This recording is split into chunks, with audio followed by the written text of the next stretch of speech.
예, 시간이 됐습니다. 같이 기도하겠습니다. 아버지 하나님 감사합니다. 오늘 또 이렇게 11월 마지막 주일을 맞아서 이 자리에 나와서 하나님 말씀 앞에서 주님의 말씀을 듣고자 나온 주님의 백성들이 있습니다. 하나님, 이 말씀이 전달되어질 때 하나님의 말씀이 하나님의 백성들에게 하나님의 뜻대로 그 말씀이 전해질 수 있도록 은혜로 붙들어 주시고 이끌어 주시옵소서. 주신 말씀이 우리에게 이해가 되게 하여 주시고 이해된 말씀이 우리를 변화시켜 주시기를 간구드리옵나이다. 구주 예수님 이름으로 기도드리옵나이다. 아멘. 자, 반갑습니다. 오늘 지난주에 우리가 고린도 후서까지 공부했습니다. 그렇죠? 고린도 교회는 문제가 많은 교회였다고 말씀드렸죠.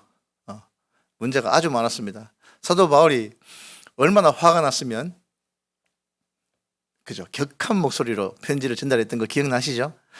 자, 오늘은 역시나 사도행전 19장 10절에 보면은 고린도전서와 고린도 후서를 보냈는데 그 시점에 갈라디아서를 먼저 보고 넘어가려고 합니다. 왜냐하면 갈라디아서는요 언제 기록했는지 그 연대를 정확하게 측정하기가 어렵습니다. 이 갈라디아서는요, 화면 한번 부탁드릴게요. 예.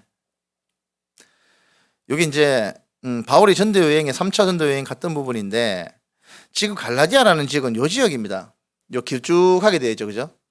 아래 위로 길쭉하게 되어 있어요. 그런데 바울이 이 갈라디아서를 남쪽에 있을 때 썼는지 아니면 북쪽에서 썼는지 남갈라디아서 보시면 요게 이제 갈라디아 남쪽이고요. 요게 갈라디아 북쪽입니다. 남갈라디아, 북갈라디아. 그래서 남갈라디아설, 북갈라디아설 이거 가지고 신학교에 가면 한 학기 내내 이거 가지고 얘기하다가 결론 못 짓고 끝내는 그런 일도 있습니다. 갈라디아서를 언제 기록했느냐. 근데 뭐 대상은 분명합니다. 갈라디아 교회에 사도 바울이 쓴 건데 지금 사도 바울이 어디에 있습니까? 지금 사도 바울이 어디 있습니까? 지금 사도 바울이 있는 위치가 고린도에 이제 편지를 보내고 했는데 고린도 사도행전 19장 10절 이 시점은요 에베소에 있습니다. 에베소에. 그래서 이 에베소에서 갈라디아에 편지를 보냈는데 왜 보냈는지를 봐야 됩니다. 예, 화면 전환 부탁드릴게요. 왜 갈라디아 교회에 편지를 보낼 수밖에 없는가? 역시나 사도 바울이 쓴 편지들은 몇 개를 제외하고는 대부분이 어떤 문제가 발생해서 그 문제를 해결하기 위해서 아니면 어떻게 뭐 잘하거나 아니면은 잘 있는지 안부를 전하기 위해서 격려하기 위해서 목적이 있습니다. 근데 뭐 로마서나 이런 것들은 그런 목적이 따로 있는 것은 아니지만 이 갈라디아 교회도 역시나 문제가 발생했습니다. 우리가 지난 시간에 고린도전서와 고린도 후서를 봤지 않습니까? 굉장히 큰 문제가 있었죠. 교회가 그죠? 얼마나 혼란스러웠습니까? 그걸 갖다가 결국은 디도가 가서 마지막 정리를 하는 시점까지 보았습니다. 지금도 마찬가지로 갈라디아서를 봐야 되는데 자 화면 한번 부탁드릴게요.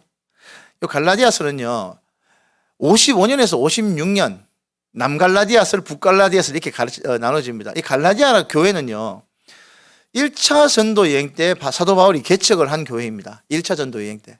그 다음에 2차 전도 여행 때는 지나가면서 다시 한번 다지고 지나갔고요. 3차 전도 여행 때는요 탐문을 하고 그 결과를 확인했던 그런 교회입니다. 사도 바울은 자기가 개척한 교회를 꾸준히 지금 여기 보면 서신서가 사도 바울이 쓴 10가지가 나오지만 이게 다가 아니라 계속해서 편지를 보내고 잘 있는지 또 어떻게 진행되고 있는지를 계속 확인을 했습니다. 왜냐하면 사도 바울이 그 교회에 오래 안 있었어요. 2년 3년 있으면서 가르친 교회는 몇 개 안 됩니다. 어떤 거는 3주간 그죠? 뭐 데살로니가 교회는 3주 만에 개척을 해가지고 그 다음으로 지나가지 않습니까? 그렇게 지나갔으니까 계속 마음이 쓰이는 거예요. 갈라디아에서 소식이 들립니다. 어떤 소식이 들리냐면 그렇게 사도 바울이 정말 피땀 흘려 개척을 한 이 교회에서 문제가 생긴 거예요. 여러분 이 할례당이라는 것이 지금은 별로 안 중요한데 할례당이 뭐 하는 조직이냐면 예수를 믿는 거 좋다. 예수님의 부활 다 좋다. 다 좋고 그래 부활승천 다 좋다. 예수님 믿는 거 좋은데 그럼에도 불구하고 할례를 받아야 하고 이방인들은 유대인의 회의에 들어와서 율법을 지켜야 예수의 구원도 적용이 된다라고 주장을 하는 사람들이었습니다. 그거에 대해서 바울이 계속 싸웁니다. 지금 오늘 우리가 볼 갈라디아서랑 로마서도 마찬가지입니다. 그래서 기록해가지고 보낸 겁니다. 지금은 우리가 이게 큰 문제가 아니잖아요. 누가 이 문제 가지고 분란을 일으킵니까? 교회에서. 안 그래요? 할례를 받아야 되고 율법 옛날 소도 잡고 막 이렇게 해야 된다고 주장을 하는 사람이 없잖아요. 그런데 이때는 안 그랬단 말입니다. 유대인들은요, 그 오랜 기간 동안 율법을 지키면서 하나님을 섬겨왔습니다. 그런데 이것이 그 율법주의 속에 갇혀가지고 그 율법만 지키면 자기들이 구원을 얻을 수 있다고 생각을 하는 착각 속에 빠져 있었습니다. 예수님께서 이 모든 것을 이루셨지 않습니까? 율법을. 보셨죠? 그 율법으로 진행되던 그 모든 것을 사람들이 하나님의 뜻에 도달하지 못하니까 하나님께서 직접 오셔가지고 모든 것을 이루시고 이제 믿기만 하면 하나님의 자녀가 되는 권세를 주셨다라고 되어 있지 않습니까? 맞죠? 근데 이 당시 사람들은 그걸 못 받아들이는 거예요. 너무 하는 것 없이 구원을 받는다 이거죠. 믿기만 한다고? 그렇게 값싸게 구원을 얻을 수 있다고? 납득이 안 되는 거예요. 그러니까 이 갈라디아 교회 개척을 하고 난 다음에 갈라디아 교회 개척된 교회에 할례장들이 들어가가지고 들쑤시고 다니는 거예요. 너가 사도 바울이 그렇게 얘기했다고. 너가 사도 바울 그 사람 말 다 듣지 마라. 그 사도 바울인데 누가 사도라 하드노? 그 사도 바울 사도 아니다. 예수님 살아생전에 따라다니는 12사도 아니잖아. 사도 바울 사도 아니다 그거. 그리고 지금 마음대로 지금 뭐 여기저기 막 얘기하고 다니는 기다. 그거 하나님이 뜻대로 하는 거 아니다. 이런 식으로 얘기를 했어요. 할례당들이 들어와서. 그러니까 예수를 믿는 건 좋다. 좋은데 할례도 받고 율법도 지켜야 된다라고 얘기를 하는 것이었습니다. 이 이야기를 듣고 교회가 엉망진창이 돼요. 이 이야기를 전해들은 사도 바울이 눈에 핏대가 씁니다. 뭐라고 하면서 그렇게 쓴 책이 이 갈라디아서예요. 여러분, 믿음으로 구원을 얻는 건 맞습니까? 예. 그 기독교의 이론에 가장 중요한 책이 두 권이 있는데 그 책 첫 번째가 갈라디아서고요. 두 번째가 로마서입니다. 로마서와 갈라디아서가 믿음으로 구원에 이른다라는 교리를 확정짓는 책입니다. 그러다 보니까 로마서와 갈라디아서가 요즘 복음주의에서는 가장 중요한 책이에요. 심지어 어느 정도냐 하면 성경 66권 이거 다 들고 다닐 필요도 없을 만큼 갈라디아서하고 로마서만 들고 다니면 되는 것처럼 얘기를 하는 분도 계세요. 그거 아니죠, 그죠? 창세기부터 계시록까지 다 하나님의 뜻인데 갈라디아서와 로마서는 그 정도로 중요하다라는 것을 말씀드립니다. 율법 아래, 율법에 매여 율법을 억지로 지키는 것과 율법의 저주에서 해방되어 율법을 즐거워하면서 지키는 것, 이것은 완전히 다른 겁니다. 여러분, 율법이 폐했습니까? 율법을 누가 폐했습니까? 하나님도 안 폐하신 율법을 누가 마음대로 폐한단 말입니까? 예수님께서 뭐라고 하셨습니까? 내가 율법을 폐하러 온 줄로 여기느냐? 율법의 1.1획도 땅에 떨어지지 않을 것이다라고 말한 게 예수님이세요. 우리 하나님께서 그렇게 말씀하셨다고요. 그런데 왜 사도 바울이 율법에 대해서 이렇게까지 얘기를 하느냐 하면 이 율법주의자들 때문이에요. 할례당들 때문이란 말입니다.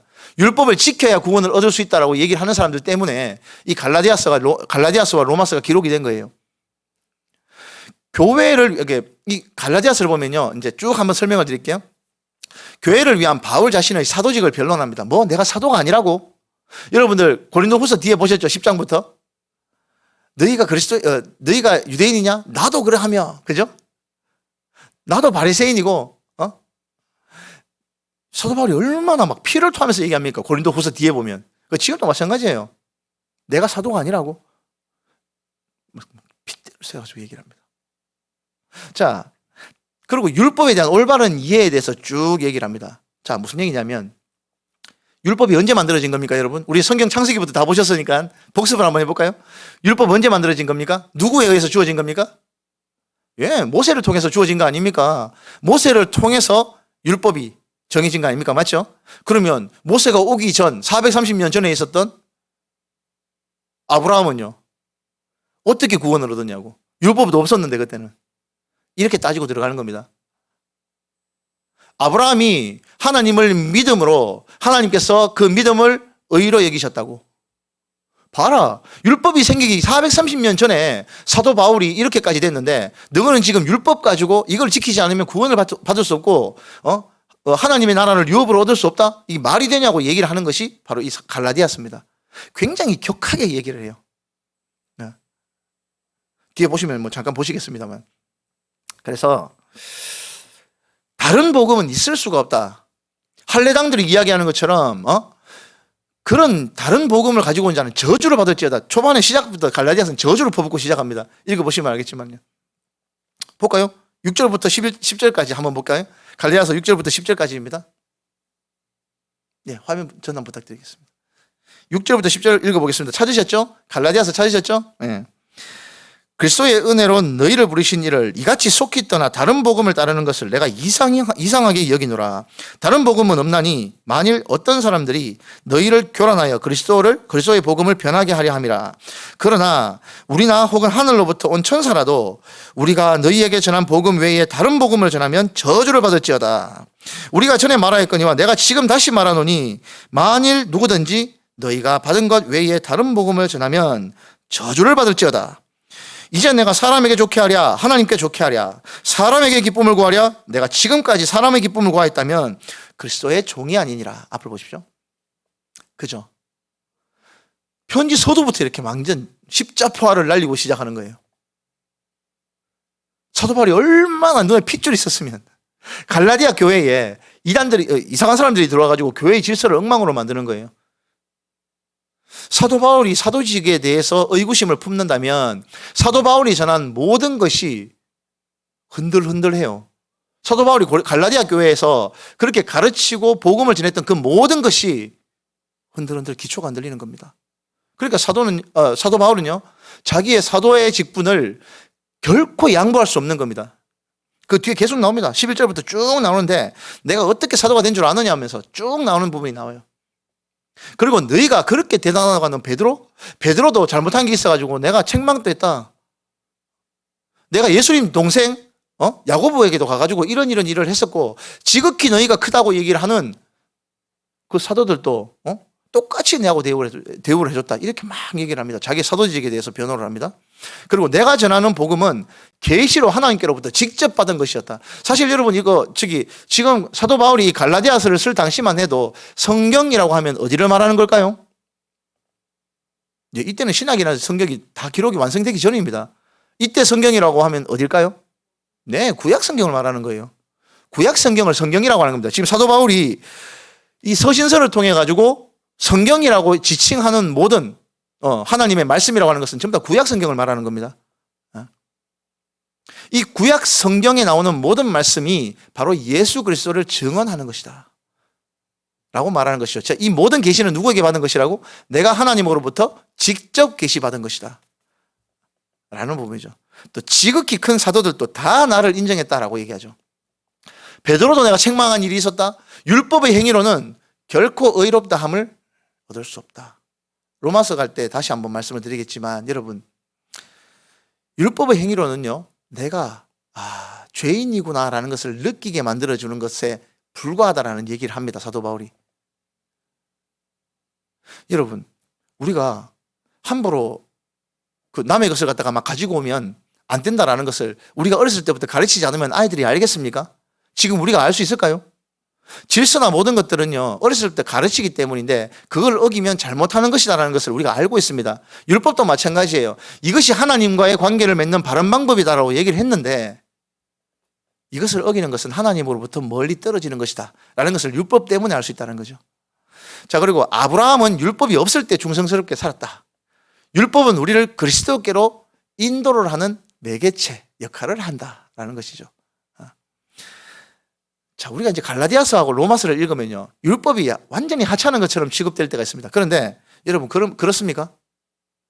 우리가 율법 공부를 다 했잖아요. 하나님께서 율법을 우리에게 왜 주셨습니까?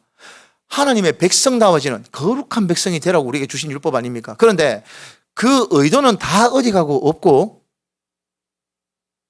그 규율만 지키면 내가 할 짓 다 했다라고 생각을 하는 율법주의, 메마른 감정이고 뭐고 아무것도 없는 그런 상태에 이르게 된 겁니다. 그걸 갖다가 사도 바울이 이 얘기를 하는 겁니다. 참 자유를 얻었다면 다시는 종의 멍에를 매지 마라. 종의 멍에가 뭡니까? 이 당시 말했던 바로 율법을 지키려고 하는 그 율법주의를 말하는 겁니다. 할례당들이 얘기하는 그것들을 말하는 거예요. 그리고 할례를 받을 필요는 아예 없어진 것이다 라는 것이죠. 아직까지도 율법이 서 있는 것이 있지만 너희들이 말하는 그 모든 장로들의 유전을 포함한 모든 율법들은 이미 그리스도께서 오셔가지고 다 완성하셨다라는 얘기예요. 오직 사랑으로서 역사하는 참된 믿음을 잃지 마라. 이게 갈라디아서의 내용입니다. 그리고 사랑으로서 서로 섬기면서 종노릇하라. 성령을 쫓아 행하라. 헛된 영광을 위하여 격동하고 투기하지 말라. 이 모든 것들이 갈라디아서의 가르침이에요. 스스로 돌아보아 시험에 들지 않게 해라. 그리고 형제가 어려운 형제가 있으면 짐을 서로 나누어서 그 형제의 어려움을 덜어줘라. 그리고 그리스도의 법을 성취하고 스스로 속이지 말라. 각자가 스스로의 일을 잘 보살피고 가르치는 사람들을 특히나 잘 받들으라고 합니다. 이 하나님의 말씀을 잘 가르치는 사람을 특히나 잘 받들고 대우해 주라라는 얘기도 같이 들어가 있습니다. 사람이 무엇을 하든지 심는 대로 거둔답니다. 여러분, 육신으로 행하는 자는 육신의 것을 거둔다라고 되어 있어요. 육신의 것이 뭐라고 되어 있습니까? 화면 한번 화면 한번 보겠습니다. 육신의 것은요, 음행, 누추, 호색, 우상숭배, 술수, 원수 짓는 것, 분쟁하는 것, 시기, 분노, 당 짓는 것, 분리, 질투, 이단, 주정, 방탕, 이런 것들이 육신의 일이라는 얘기입니다. 육신의 일. 가만 놔두면 사람들은 이렇게 하게 돼 있다고요. 겉보기는 아무리 경건해 보이고 저 사람은 좋은 사람 같아도 속을 들이다 가지고 까디베져 가지고 보면 사람 속에 이런 것들이 드글드글하다는 얘기입니다. 성령의 일은 뭐라고요? 사랑과 희락과 화평과 오래 참음과 자비와 양성과 충성과 온유와 절제다. 이거 하려면 속 많이 썩어야 됩니다. 이게 그냥 되는 게 아니다 아닙니까? 우리 권사님들 그렇죠? 이게 자네들 기르면서도 이게 그냥 됩니까? 안 됩니다. 사랑, 희락, 화평, 오래 참음, 자비, 양선, 충성, 온유, 절제는요, 진짜 알갱이 같은 거예요. 그 모든 고민과 정말 눈물로 지샌 날들의 알갱이와 같은 것들입니다. 하나님께서는요, 그거를 우리의 열매라고 하셨습니다. 열매. 자, 화면 전환 부탁드리겠습니다.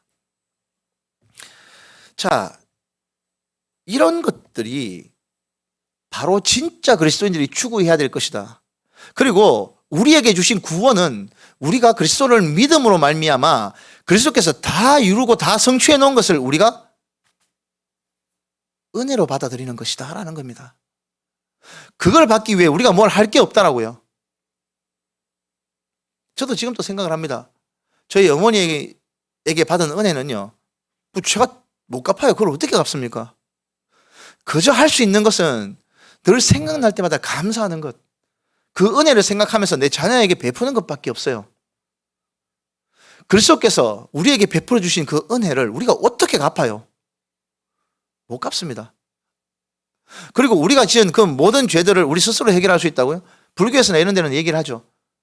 돌멩이가 있습니다. 돌멩이를 물에 풍 떨어뜨리면 물에 가라앉죠.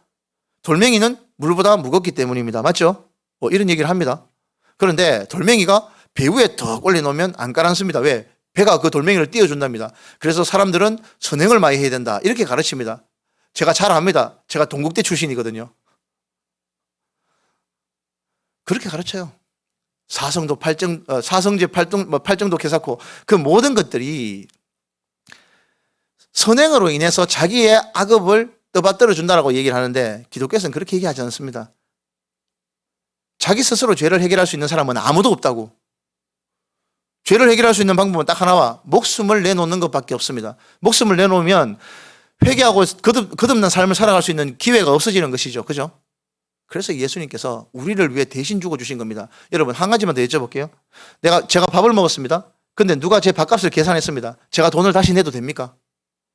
안 내도 됩니다. 그죠? 계산이 끝난 겁니다. 예수님께서 우리가 아무리 죄인이다 하더라도 세상에 그 어떤 죄가 우주 만물을 창조하신 하나님의 목숨보다 더 무거울 수 있겠습니까? 생각 한번 해보세요. 살인? 큰 죄죠. 지금 우리가 TV로 볼 수 있는 그 많은 어마어마한 죄들 많습니다. 맞죠? 많아요. 근데 하나님 보시기에는 다 도찐개찐이라고 해요. 네가 좀 착한 것 같냐? 바르게 산 것 같냐? 여러분 차라리 세리와 창녀가 하나님의 나라에 가기가 가깝답니다. 왜냐하면 자기 죄를 아파하기 때문에, 자기가 죄인인 줄 알기 때문에. 자, 이런 은혜를 누구를 통해서 받았다고요? 예수 그리스도를 통해서 우리가 값없이 받았다. 근데 이걸 율법을 지킴으로 인해서 너희가 구원을 받을 수 있을 거라고 생각한다고? 가당치 않다라는 얘기를 하는 겁니다. 이 갈라디아서에서 굉장히 격한 어조로 얘기를 해요. 볼까요? 보십니다. 3장 한번 보겠습니다. 3장 초반에 한번 읽어보겠습니다. 3장 초반입니다. 3장 1절부터 읽어볼게요. 3장 1절입니다. 어리석도다 갈라디아 사람들아, 예수 그리스도께서 십자가에 못 박히신 것이 너희 눈앞에 밝히 보이거늘 누가 너희를 꾀더냐. 내가 너희에게 다만 이것을 알려 하노니 너희가 성령으로 받은 것을 율법의 행위로 내가 너희에게 다만 이것을 알려 하노니 너희가 성령을 받은 것이 율법의 행위로냐 혹은 듣고 믿음으로냐. 너희가 이같이 어리석으냐. 성령으로 시작하였다가 이제는 육체로 마치겠느냐. 너희가 이같이 많은 괴로움을 헛되이 받았느냐. 과연 헛되냐. 너희에게 성령을 주시고 너희 가운데서 능력을 행하시는 이는 이의 일이 율법의 행위로냐 혹은 듣고 믿음으로냐. 계속 이렇게 추궁합니다. 사도 바울은 계속 추궁하는 거예요. 왜 율법의 행위로 돌아가려고 하느냐. 그 할례당들이 들어와가지고 교회를 휘젓는다고 해서 그 이야기를 왜 듣고 기존에 가지고 있었던 바른 믿음을 다 버리고 이렇게 율법의 행위로 돌아가려고 하느냐. 이렇게 절규를 하는 내용이 바로 갈라디아서입니다.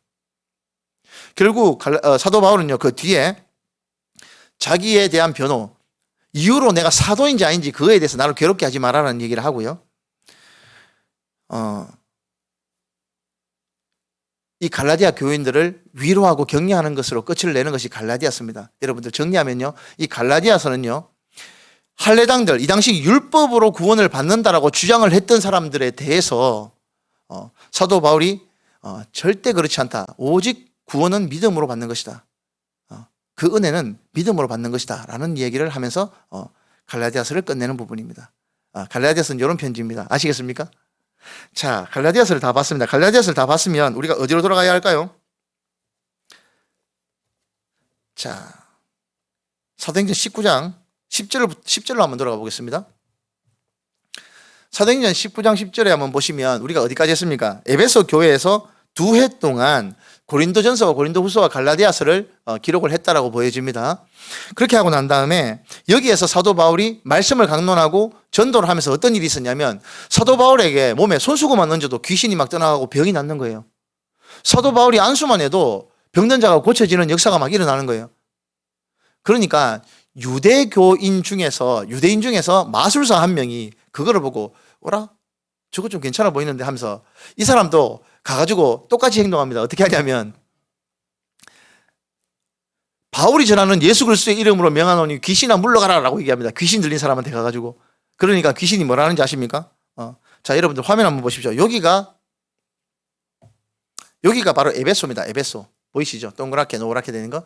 여기가 에베소인데, 요 에베소에서 있었던 일인데 한번 보겠습니다. 19장 15절에서 16절 말씀입니다. 악귀가 대답하여 이르되 내가 예수도 알고 바울도 알거니와 너희는 누구냐 하며 악귀 들린 사람이 그들에게 뛰어올라 눌러 이기니 그들이 상하여 벗은 몸으로 그 집에서 도망하는지라. 예, 됐습니다. 예, 화면 전환 부탁드리겠습니다. 예수와 바울의 이름으로 막 자기들도 요술을 부리는 것 같지 않습니까? 그러니까 자기들도 하락하다가 귀신이 예수도 알고 바울도 아는데 니는 누구냐 하면서 너 뭐하는 놈이야 하면서 귀신이 그 윗사람이 뛰어올라가지고 막 찍어 누르는 일이 있었어요. 온갖 해프닝이 다 있었죠.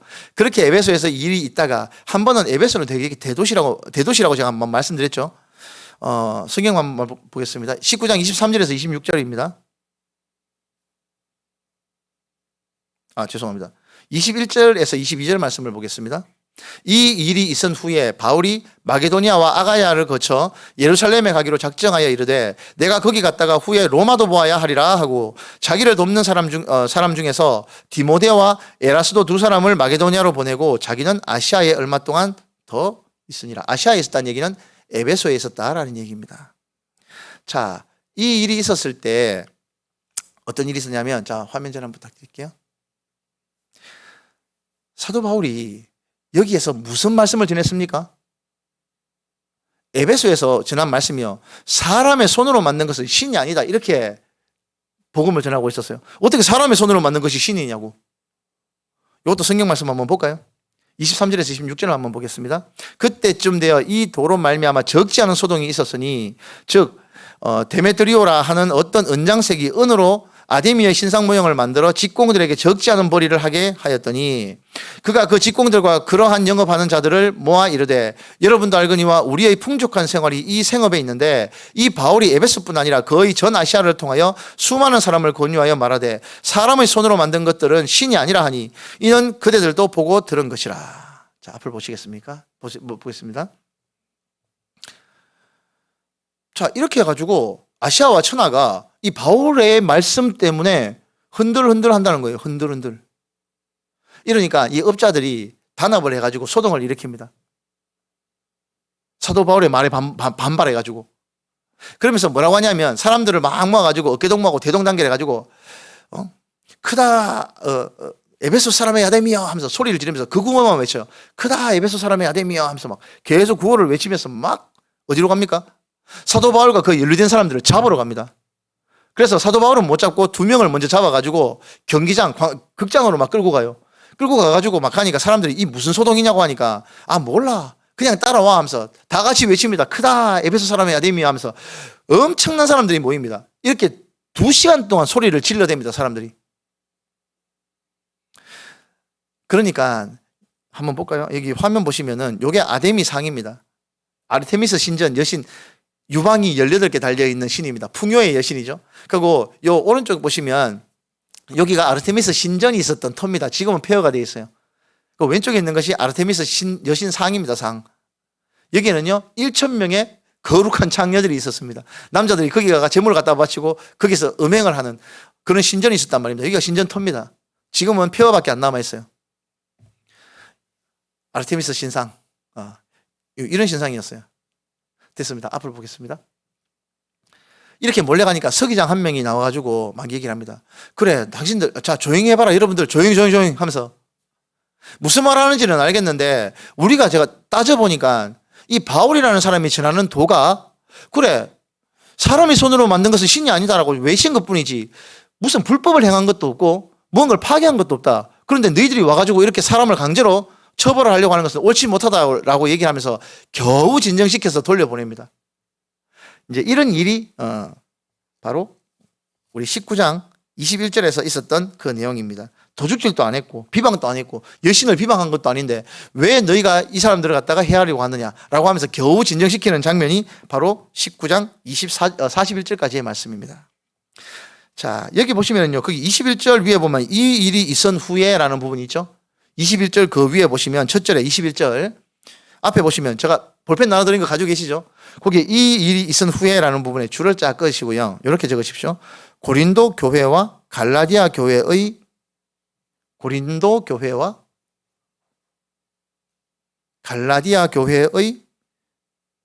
문제가 해결된 후라고 기록하십시오. 이 일이 있은 후.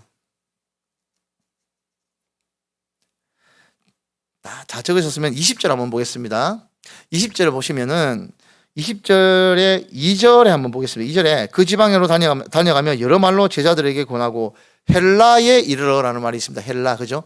2절 끝에 보면 헬라에 이르러라는 말이 있는데 헬라라는 부분에 동그라미 밑줄 쭉 끄시고요. 그냥 고린도라고 하십시오. 헬라에 갔다는 얘기는 고린도로 갔습니다. 사도 바울이. 요 헬라가 고린도고요. 3절 앞에 보시면 거기 석 달 동안 있다가 라는 부분에 밑줄을 끄시고 여기서 로마서 기록이라고 기록하십시오. 로마서 기록. 고린도 교회에서 로마서를 기록합니다. 여러분.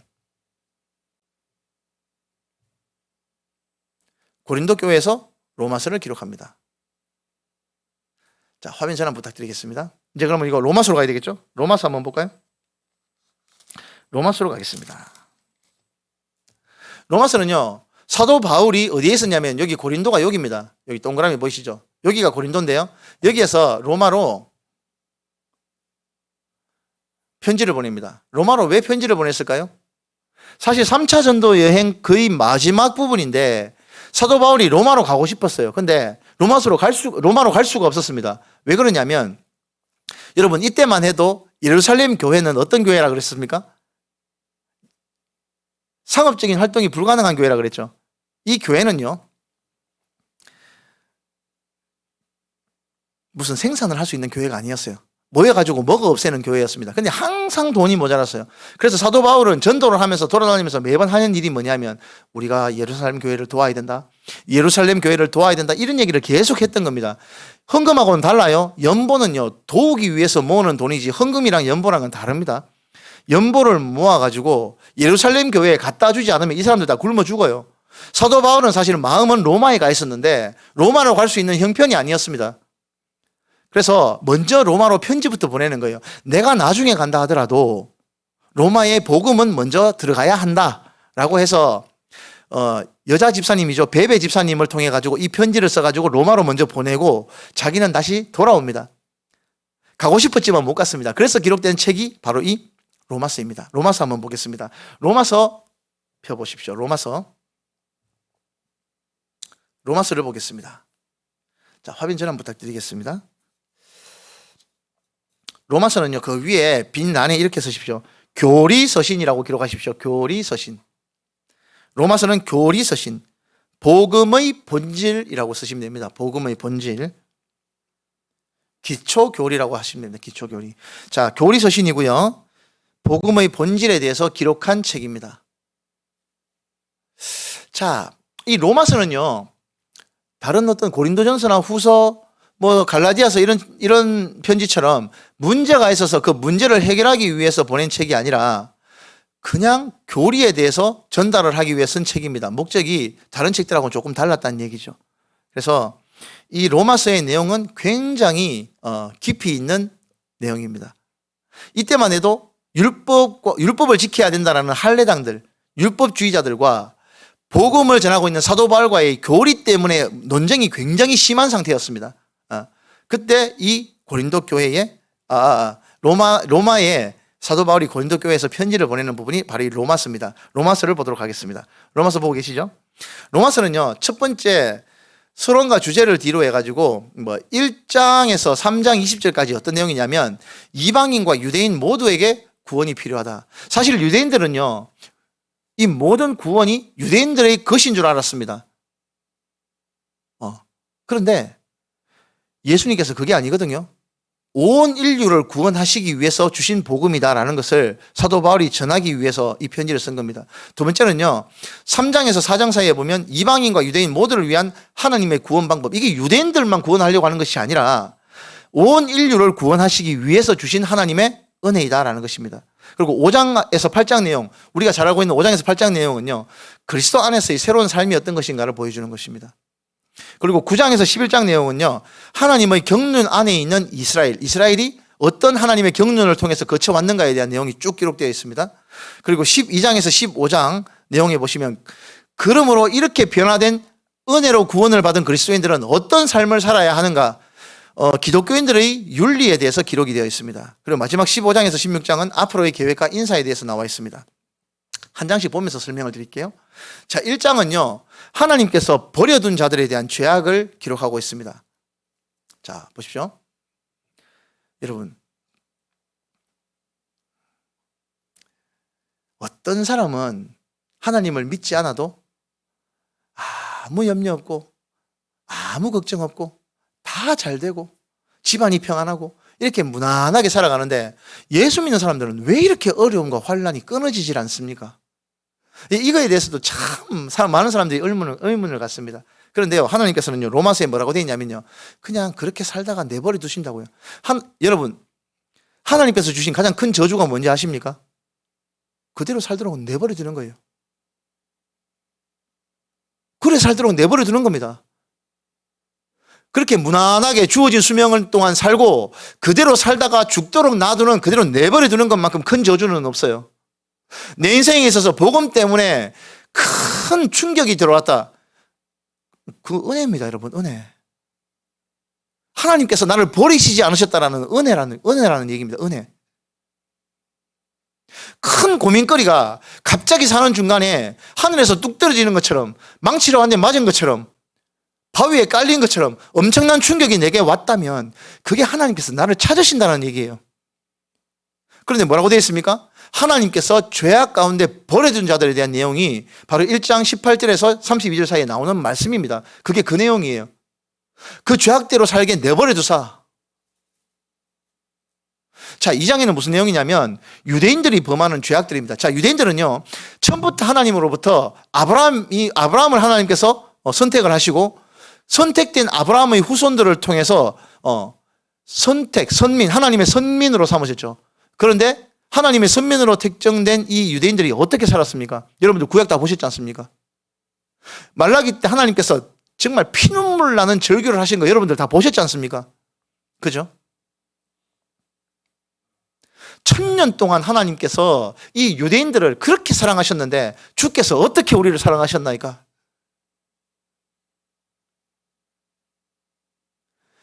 하나님께서 이 유대인들을 좋은 관계로 맺어가지고 복의 복을 부어주실 계획이셨습니다. 그런데 우리나라 강원도 땅덩어리만한 이 이스라엘이 하나님, 요 조그마한 코딱지만한 땅덩어리가 하나님 뜻대로 안 되시는 거예요. 하나님으로부터 배역하고 벗어나고 하나님으로부터 반역하고 보셨지 않습니까? 그냥 그 지난 수천 년, 1000년 동안 하나님의 사랑이 물거품이 되는 게 바로 이 구약의 내용 아닙니까? 그래서 어떻게 됐다고요?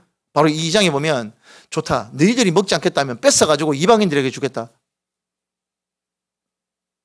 그래서 이방인들이 하나님께서 주신 그것을 맛있게 먹는 것을 보고 그제서야 부러워가지고 고개들 나도 저거 먹을래 라고 하게 만들어 놓겠다라는 것이 이 2장의 내용입니다. 여러분, 유대인들이 어떤 죄악을 저질렀는지 한번 읽어보시면 우리가 구약에서 배웠던 내용들이 눈에 선하실 거예요. 3장의 내용은요, 모든 사람은 하나님 앞에서 죄인이라고. 여러분, 하나 여쭤보겠습니다. 우리가 일반적인 상식으로 봤을 때 어떤 나무가 있어요? 거기에 사과가 달리기 때문에 이게 사과나무입니까? 아니면 이 나무가 사과나무기 때문에 사과가 달리는 걸까요? 그래요? 우리는 많은 부분에 있어서 서로 의견이 엇갈릴 수 있겠습니다만 이 성경은 말해요. 사과가 열려서 사과나무가 아니고 그 나무가 사과나무기 때문에 사과가 열리는 것이다라고 얘기합니다. 다시 말해서 아담으로부터 하나님을 떠나 범죄한 인류는요, 개가 개로 태어나고 소가 소로 태어나고 말이 말로 태어나는 것처럼 사람은 그 죄악된 죄의 본성을 벗어버릴 수 없다라고 되어 있습니다. 어떤 선행으로도 자기가 가지고 있는 그 죄를 해결할 수 없는 존재가 바로 인간이다라고. 그렇기 때문에 사람이 자기 스스로 그 죄를 해결할 수가 없기 때문에 하나님께서 직접 그 죄를 해결해 주시기 위해 오셨다라는 것이죠. 행위로 우리가 의롭다심을 얻을 수 있다고요? 절대 불가능하다라는 얘기가 바로 3장의 내용입니다. 4장의 내용은요, 하나님과 바른 관계에 들어가기 위해서 어떻게 해야 되는지에 대해서 쭉 기록이 되어 있습니다. 4장 내용입니다. 여러분, 그 4장의 내용에 보시면 아브라함처럼 믿자라고 되어 있습니다. 아브라함처럼. 아브라함은 당시 율법이 없는 시대에도 하나님을 믿음으로 하나님과 바른 관계를 맺을 수 있었다. 그 모든 것이 무엇으로부터 아브라함이 하나님과 바른 관계를 맺을 수 있었는가? 이것이 율법의 행위 때문인가? 아니지 않느냐? 아브라함은 그냥 하나님을 믿었기 때문에 하나님과 바른 관계를 맺을 수 있었다. 지금 우리도 마찬가지다. 너무 율법에 매여가지고 그 율법 때문에 우리가 하나님과의 바른 관계에 들어가지 못하는 걸림돌이 되고 있다. 이 율법이. 라는 내용이 바로 4장의 내용입니다. 그래서 5장의 내용에 보면 하나님과 더불어, 그렇기 때문에 더불어 화평해야 한다라는 내용입니다. 5장의 내용이. 자,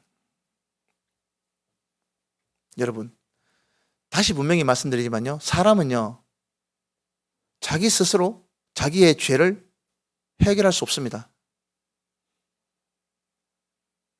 여러분, 다 우리 자녀들 있지 않습니까? 그죠?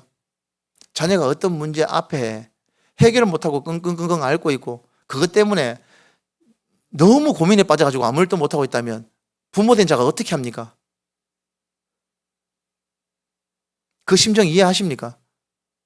하나님을 찾고 싶고 하나님께로 가고 싶고 하나님의 뜻대로 살고 싶은데 이 마음속에 있는 이 죄성이 나를 가만히 놔두지 않는 거예요. 아무리 내가 바르게 살고 싶고 하나님의 뜻대로 살고 싶어도 내 속에 생겨 먹기를 태어날 때부터 이 마음속에 심겨져 있는 죄악의 DNA가 나를 그냥 가만히 내버려 두지를 않는 겁니다. 그래서 사도 바울이 뭐라고 합니까? 이 뒤에 6장 한번 보겠습니다. 7장 한번 보겠습니다. 7장 24절에서 25절 말씀 한번 보겠습니다. 7장 24절에서 25절.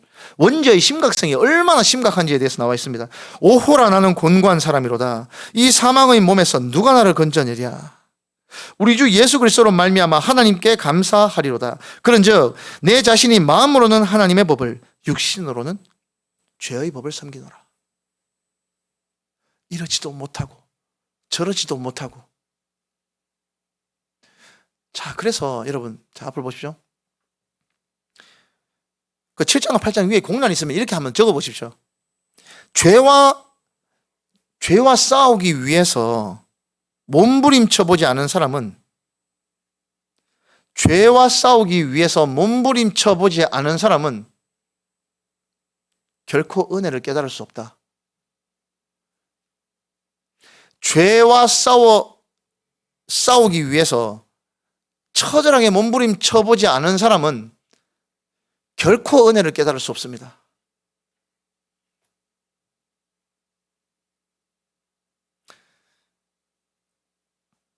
방금 또 이야기를 하면서 제가 얘기를 들었는데요.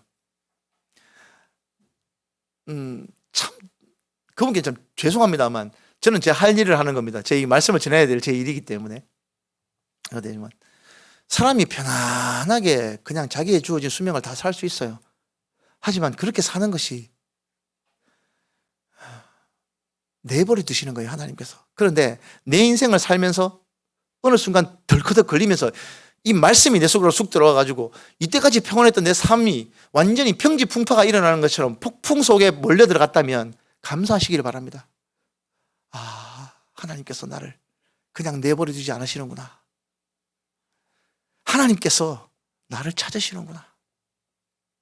그리고 자기가 가지고 있었던 그 모든 죄 때문에 괴로웠던 부분, 내 이 부족하고 못난 부분 때문에 봤다면, 아, 이게 내 힘으로는 도저히 해결되는 게 아니구나라는 것을 느끼시게 될 겁니다.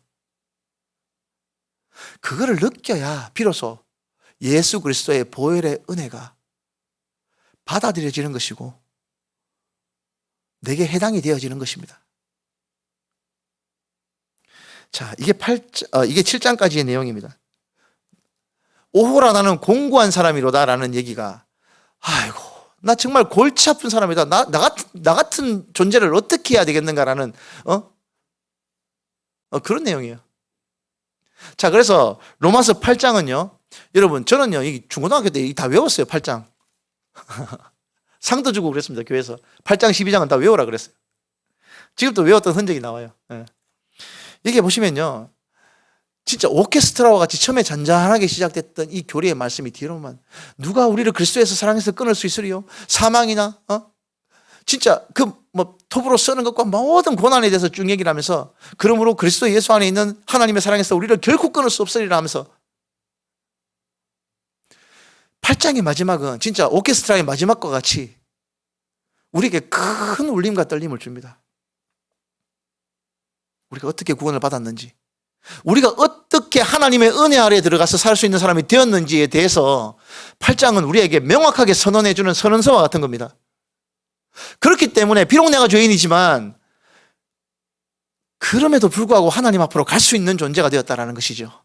누구 때문에? 예수 그리스도 때문에. 우리가 어떻게 그 은혜를 갚을 수 있겠습니까?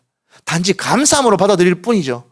그러면 감사함으로 이 은혜를 받은 사람이 어떻게 살아야 할 것인가라는 그리스도인의 윤리적인 삶에 대한 내용이 바로 12장부터 나오는 내용입니다.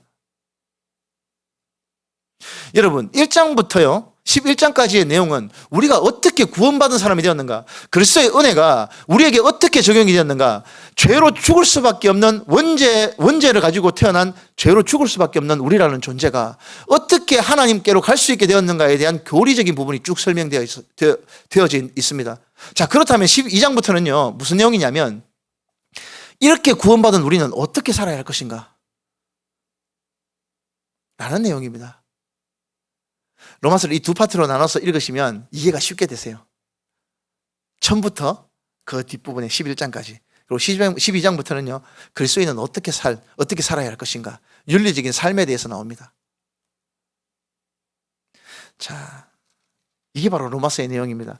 여러분, 어떤 교회 가면 로마서만 설교만 3년 한다는데, 3년을 해도 다 못 꺼내가지고 설명을 한다는데. 네, 그래요. 이 편지는요, 여러분, 로마서는요, 사도 바울이 여자 집사님, 베베 집사님에게 편지로 써가지고 가서 한 번에 읽어준 편지입니다, 여러분.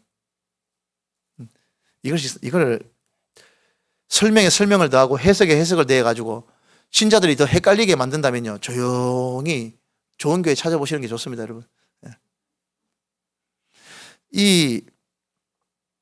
그리고 이 편지를 전달한 분이 누굽니까?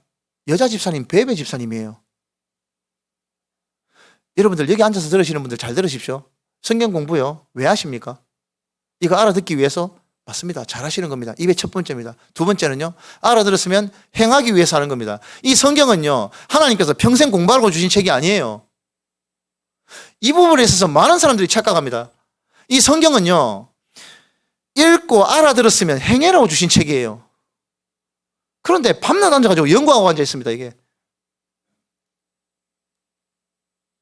세 번째, 뭡니까? 자, 읽고 알아들었으면 행해야 됩니다. 행하고 난 다음에 마지막으로 해야 될 게 뭡니까? 가르쳐야 됩니다. 아, 그건 목사님이 하신 일 아닌가? 아니에요. 누가 그럽니까? 목사님이 하신 일이라고. 저는요, 신학교를 졸업했지만요, 신학교 졸업하기 전에, 졸업하기 전에 이미 이 공부를 15년 동안 다 끝내놨습니다. 집사 때 한 일입니다, 집사 때 한 일. 여기 보면 저희 가족들도 있지만, 저는 집사 때 이거 중고등학교 학생들 모아놓고 계속 가르쳤었습니다. 자, 한 가지 장담할게요. 여러분들이 이걸 다 깨닫고 제대로 알아들으셨으면요, 안 가르치고는 못 배기실 거예요. 왜냐하면 하나님의 마음이 어떤지 이제 보이거든요. 하나님의 마음이 보이는데 어떻게 이걸 다른 사람에게 안 가르쳐 줍니까?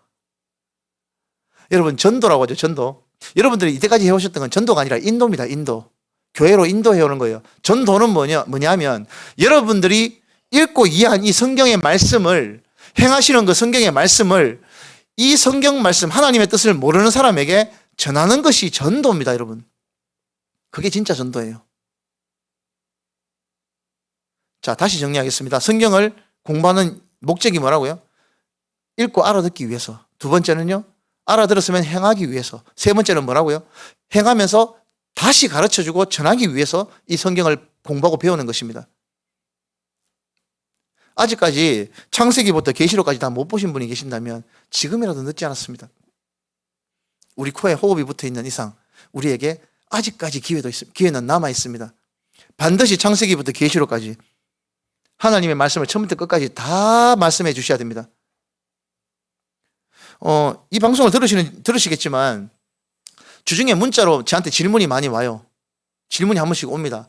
저는 그런 질문하시는 분이 너무 저보다 연세가 많으신데 이쁩니다. 그렇게 물어봐 주시는 분이 너무 고맙고 이뻐요. 이건 무슨 말씀입니까? 이게 어떤 내용입니까? 라고 물어봅니다. 그래야 돼야죠. 이걸 읽으면 송아지 성님 쳐다보듯이 끔뻑끔뻑 있으면 안 돼요. 그렇게 해가지고는 이 말씀이 아직 우리 머릿속에까지 도달하지 않는 겁니다. 하나님의 뜻이 성경까지 도달한 것은 완벽하게 이루어져 있습니다. 맞습니까? 하나님의 뜻이 이 성경 말씀까지 전달된 것은 완벽하게 이루어져 있습니다. 그죠? 그런데 이 성경 말씀이 성경까지는 도달되어 있는데 이 성경 안에 있는 내용이 내한테까지 도달이 안 되는 거예요. 요새 여기까지 거리가 얼마 된다고? 요거 한 20cm, 30cm도 안 되는데 이 성경 말씀에게서 나한테까지, 내 머리까지 전달이 안 되고 있는 거예요, 지금. 이때까지가 로마서입니다. 자, 진도 나가겠습니다. 다시 이제 로마서를 읽었으면 로마서 끝에다가 뭐라고 기록하시냐면요, 사도행전 20장 3절이라고 기록하십시오. 그래야 돌아올 거 아닙니까? 로마서 제일 끝에다가 사도행전 20장 3절, 거기에 석 달 동안 있다가, 여기 석 달 동안 있는 동안 사도 바울이 로마서를 기록했거든요.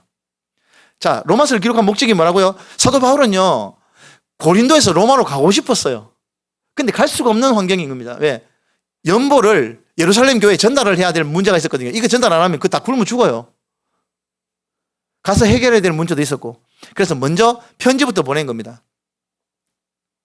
편지를 집사님 편에 보낸 거예요. 집사님. 자, 그렇게 가고 난 다음에 20장 3절 뒤에 말씀을 한번 보도록 하겠습니다.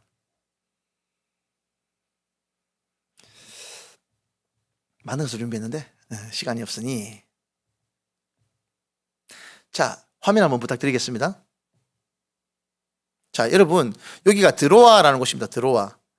드로아라는 곳에서 유두고라는 청년을 살리는 일이 있었는데요. 여기 20장 뒤에 나오는 내용입니다. 드로아에 사도 바울이 가가지고 사도 바울을 보기 위해서 모인 신자들이 모여 있었습니다. 그때 사도 바울이 앉아가지고 말씀을 강론하기 시작합니다. 저처럼 모여가지고 하나님의 말씀을 강론하는데 사도 바울은 한번 말씀을 전하면 짧게 안 끝냈을 겁니다. 길게 나갔겠죠. 그리고 저처럼 이렇게 목소리 톤도 안 높았을 거예요. 조곤조곤 얘기를 했을 겁니다. 얘기를 하는데 얘기가 너무 길어지는 거예요. 길어졌는데 거기에서 이야기를 듣던 청년 중에서 유두고라는 청년이 있었습니다. 이게 3층이었거든요. 3층 이제 난간에 앉았는데 얘기가 너무 길어지니까 유두고가 그 난간에서 끄덕끄덕 졸다가 떨어져 버렸습니다. 사람들이 다 놀라가지고 뛰어내려갔어요. 헉! 죽었네? 3층에서 떨어졌는데 어째 삽니까 그래?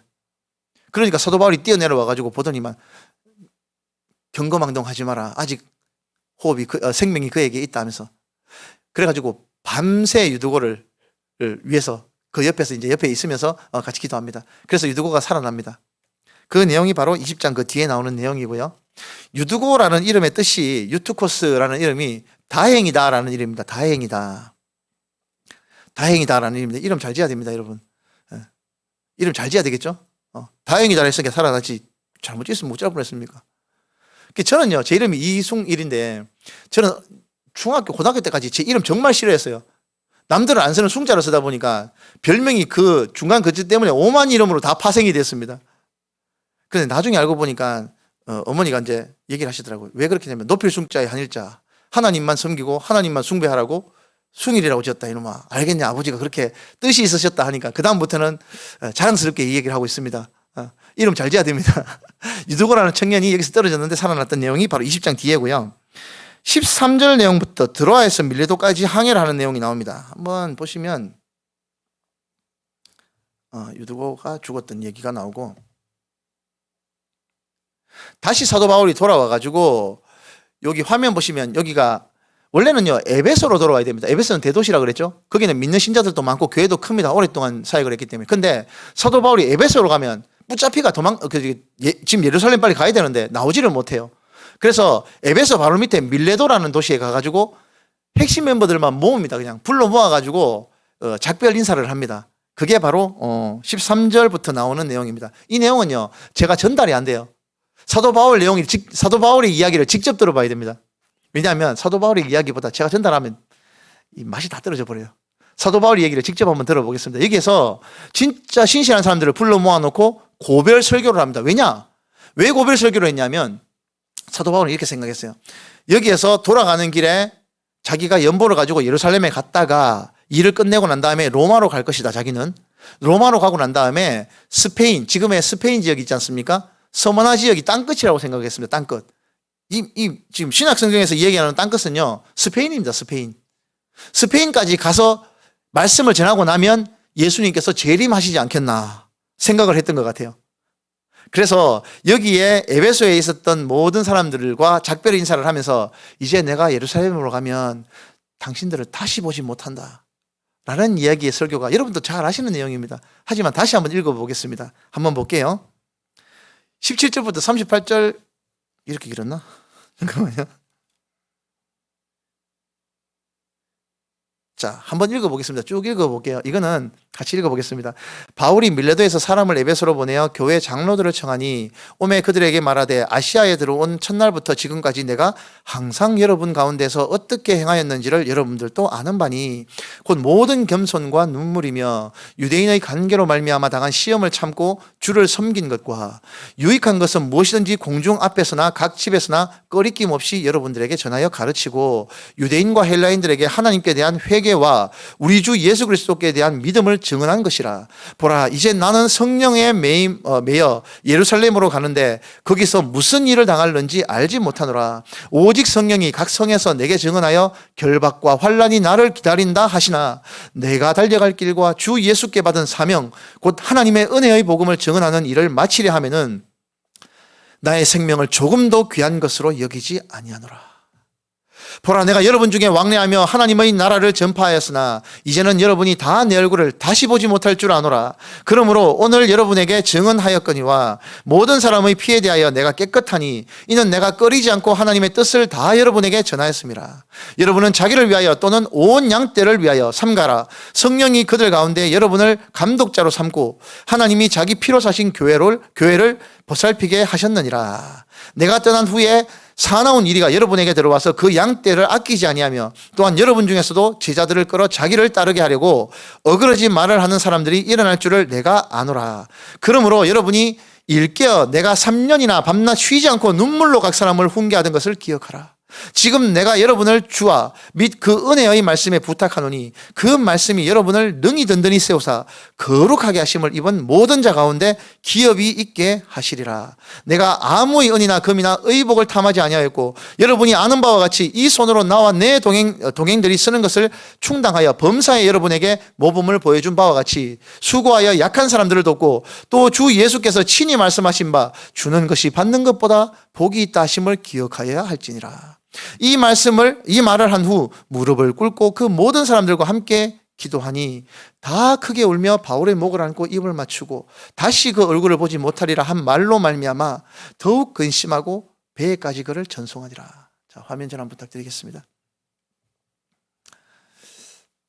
사도 바울의 고별 설교입니다. 저도 이제 생업이 따로 있지 않습니까? 바빠요. 힘들고.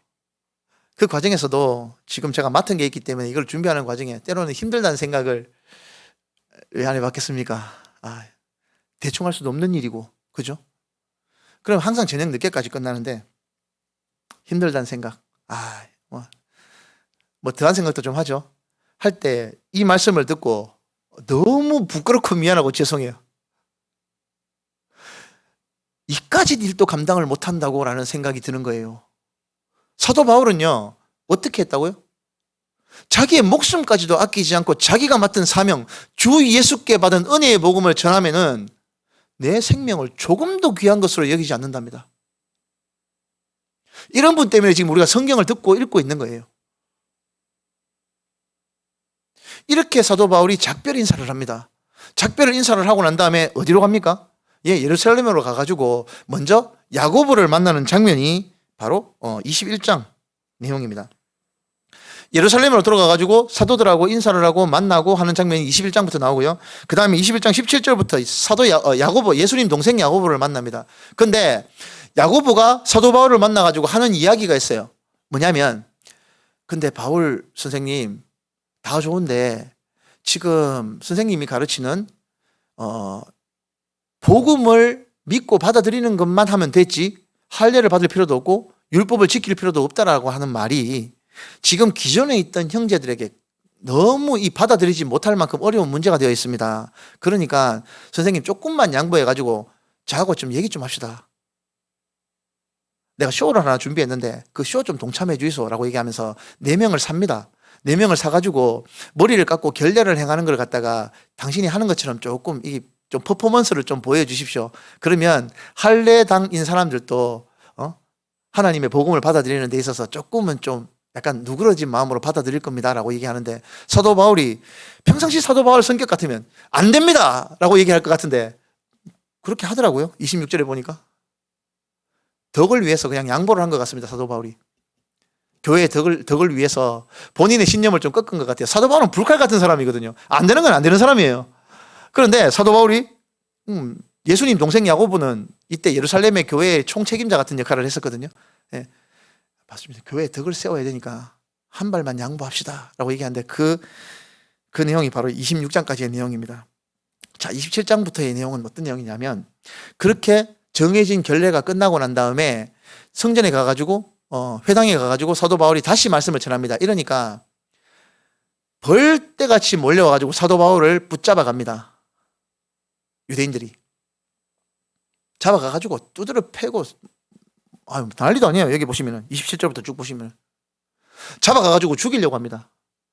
너무 소동이 크게 일어나니까 로마 군대에도 이때 로마 군대가 주둔해 있었지 않습니까? 이스라엘은 왕도 있었고 이스라엘 백성들이 이제 거기 살고 있었지만 로마 군대가 거기 들어가 있었는데 천부장의 귀에 들린 거예요.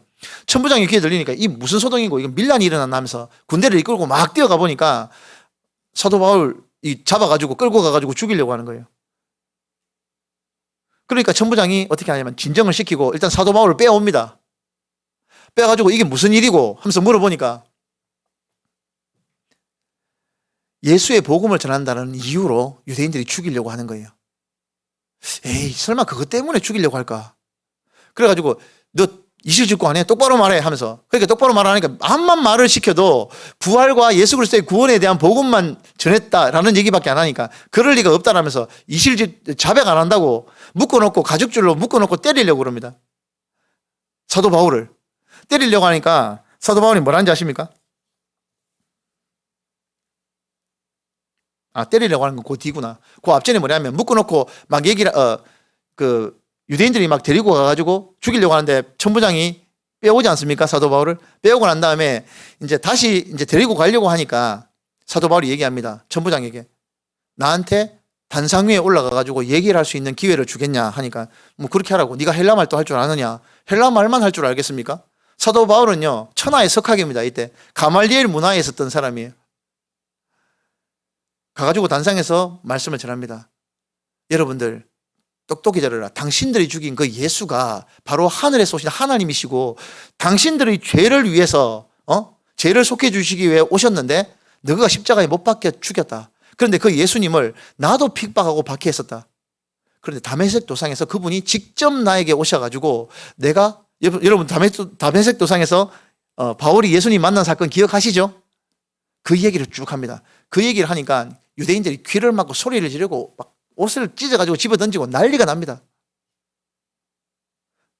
더 이상 소동이 일어나니까 로마 군대에서 그냥 놔두지 못하고 사도 바울을 데리고 가가지고 묶어서 더 많은 죄가 있는지 자백을 받으려고 하는데 사도 바울이 한마디 합니다. 막 가죽끈으로 막 기둥에 묶이면서 한마디 하죠. 너희들 내 누군 줄 아나? 내 로마 시민이다. 너희가 감히 로마 시민인 나를 재판도 안 하고 죄도 정하지 않고 처벌을 해? 한마디 합니다. 백부장이 그 얘기 듣고 완전 얼음이 돼붙습니다. 큰일 나거든요. 당시 로마 시민권자를 재판도 하지 않고 처벌을 했다가는 이거 완전 로마로 불려갑니다. 큰일 나요. 로마는 법치주의 국가거든요. 그러니까 백부장이 버선발로 뛰어가지고 천부장한테 이 일을 고합니다. 그러니까 천부장이 만사 제껴놓고 바로 뛰어내려옵니다. 당신이 로마 시민이라고? 네, 로마 시민이라고. 믿을 수가 없다 그럽니다. 나는 돈을 많이 주고 시민권을 샀는데 당신은 어떻게 시민권을 얻었냐고 하니까 난 태어나면서부터 로마 시민이라고. 그러니까 이 로마 군인들이 로마 시민이 함부로 어디 가가지고 객사를 했다가는 이게 큰일 나거든요. 어떻게 해줄까라고 얘기합니다. 나는 정당하게 변호하고 사람들에게 얘기를 해주고 싶다라고 얘기해가지고 그때부터 이 뒤에 23장부터 어떤 내용이냐면 끌려다니면서 사도 바울에게 해코지는 못합니다. 로마 시민이기 때문에. 로마 군인들이 보호를 하고 있어요. 총독에게 끌려가가지고 죄를 변호합니다. 아무리 독촉을 하고 재촉을 하고 추궁을 해도 나오는 말이라고는 내가 한 거라고는 예수님이 십자가에서 부활하셨고 너를 위해서 죽으셨다고 부활하고 재림했다고 이 얘기밖에 전할 게 없는 거예요. 그래서 총독에게 불려가가지고 단상 위에 산헤드린 공회 앞에서 증언을 하는데 사람들이 웅성웅성 몰려 개떼치 몰려 엄청 몰려 개떼란 말이래 웅성웅성 몰려 있지 않겠습니까, 그죠? 이거를 내려다보면서 사도 바울이 얘기하는 거예요. 말을 하려고 하니까 거기에 있는 제사장이 입을 다물게 만들려고 합니다. 입 닥치라. 옆에 있는 사람에게 그 바울의 입을 때리라 그럽니다. 그러니까 사도 바울이 화를 냅니다. 니까지 게 뭔데 내 입을 막냐고. 사도 바울이 막 얘기를 합니다. 근데 소동이 계속 일어나니까 사도 바울이 이렇게 내려다보니까 사람들 군중들 이렇게 내려보니까 한쪽 무리는 바리새인이고 한쪽 무리는 사두개인이에요. 그래서 사도 바울이 그 무리들에게 좀 약간 혼란을 주기 위해서 뭐라 하냐면, 자, 내 말을 들어봐라.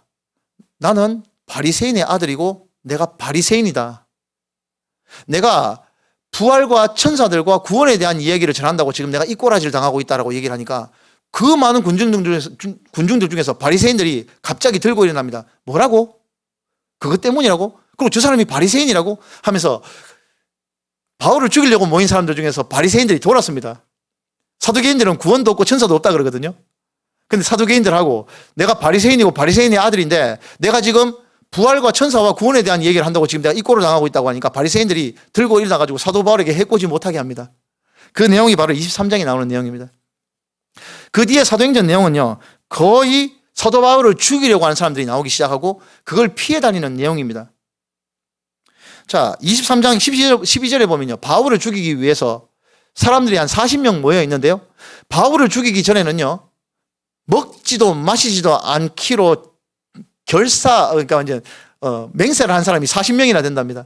이 이야기를 바울의 생질, 조카죠, 생질이 가가지고 천부장에게 고해 바칩니다. 그러니까 천부장이 사도 바울을 지키기 위해서 군인들 몇 명을 동원하는지 아십니까? 이 40명들 때문에 40명으로부터 바울을 지키기 위해서 보병 100명, 창병 100명, 기병 70명, 270명을 배치합니다. 이 당시 로마 군인 270명이면요, 상상을 초월합니다. 미군 270명이랑 비슷해요. 북한군 뭐 한 2개 사단이 와도 힘들걸요. 왜? 무기가 너무 좋기 때문에. 자, 이 정도로 사도 바울은 보호를 받으면서 자기가 얘기를 합니다. 나는 로마로 가야 된다고. 실제로 이 모든 재판 과정에서 뭐라고 얘기하냐면, 여러분들 쭉 읽어보시면 아시겠지만 이 재판 과정에서 총독과 이쪽에 보면은 뭐 총독과 아그리빠 왕도 신문을 하는데 사도 바울에게 죄를 찾지 못합니다. 그냥 풀려날 수도 있는데 사도 바울은 내가 끝까지 로마로 가야 되겠다라고, 가이사에게 가가지고 재판을 받겠다라고 얘기를 하기 때문에 그냥 풀려나지 못하고 사도 바울을 데리고 로마로 갑니다. 그 내용이 바로 그 뒤에 이어지는 내용입니다. 자, 여러분들 27장 내용 보면 로마로 드디어 출발을 하는 내용이 나옵니다. 자, 화면 한번 보시겠습니다. 이게 이제 사도 바울이 로마로 가는 과정인데요. 죄수들을 싣고 출발을 합니다. 가가지고 그레데 섬에 도착을 했을 때 사도 바울이 이거 날씨가 좀 심상치 않다, 조금 기다렸다가 나중에 갑시다라고 했는데 로마 군인들이 뻑뻑 우겨가지고 출발을 합니다. 출발을 했다가 요 부위에서 요쪽에서 유라굴라, 우리로 맞추면 태풍입니다. 태풍. 이 나라에서는 유라굴라라고 하는데 이 태풍을 만나가지고 거의 죽기 직전까지 갑니다. 그런데 하나님의 사자가 사도 바울에게 나와가지고 아니다, 걱정하지 마라, 네가 로마도 보아야 될 것이다 라는 말을 사도 바울에게 전해주면서 사도 바울이 평안을 얻죠. 우리가 이제 배가 뒤집혀가지고 죽지는 않겠구나, 그걸 알아듣습니다. 그 내용이 바로 이어지는 27장의 내용입니다. 그런데 배가 이리저리 이제 막 태풍에 밀려다니다가 좌초해가지고 어디로 들어가냐면 멜리데 섬이라는 데 좌초를 하게 됩니다. 배가 다 깨지고요. 근데 사람은 한 명도 안 죽습니다. 거기에 상륙을 하니까 거기 있는 원주민들이 이 배에 탔던 사람들 270명 정도 되는데 다 데리고 와가지고 불을 떼고 먹을 걸 줍니다. 자, 근데 모닥불을 피우는데요, 사도 바울도 그 모닥불에 불을 보태기 위해서 나무 가지를 모닥불에 얹었는데 모닥불 안에 뱀이 있었나 봐요. 뜨거우니까 뱀이 튀어나와가지고 사도 바울을 물어버렸어요. 물고 계속 들렁들렁 달려있는 거예요. 그런데 이 섬 주민들은 압니다. 이 뱀이 얼마나 독이 많은 뱀인지 압니다. 그러니까 이 원주민들이 사도 바울을 보고 얘기합니다. 아이고, 저 사람이 진짜 살인자가 맞는갑다. 바다에서 풍랑은 피했을지 모르겠는데 저 독사에게 물렸으니까 곧 죽을 것이다 라고 얘기합니다. 그러니까 바울이 물려있는 독사를 툭툭 떨어버리고 한참 기다렸는데 원주민들은 앉아가 뭐 기다리고 있습니까? 이제 곧 죽을 기다, 입에서 거품 물고 죽을 기다, 그거 기다리고 앉아있는데 사도 바울은 시간이 지나도 대연하게 앉아있거든요. 그러니까 와, 신인갑다 하면서 사도 바울을 신으로 막 생각을 합니다. 거기에서 사도 바울이 머물면서 거기에 있었던, 화면 전환 부탁드리겠습니다.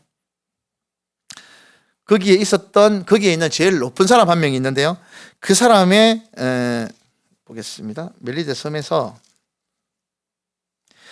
그 사람의 가족도 고쳐주고 하면서 정말 융숭한 대접을 받습니다. 대접을 받고 결국 로마로 돌아갑니다. 이게 이제 사도행전 28장까지의 내용인데요. 여러분들 사도행전 28장 제일 끝에 30절에 보시면 사도행전 28장 30절 말씀 보겠습니다. 거기에 보시면요. 30절 처음에 보면 바울이 온 이태를 자기 셋집에 머물면서 자기에게 오는 사람들을 다 영접하고 라는 내용이 있죠. 그 온 이태라는 부분에 줄을 것이고요. 거기에 줄을 것이고 에필골몬, 에베소, 빌립보, 골로새서. 에필골몬 기록이라고 기록하십시오. 에필골몬 기록. 옥중서신이라고 하죠.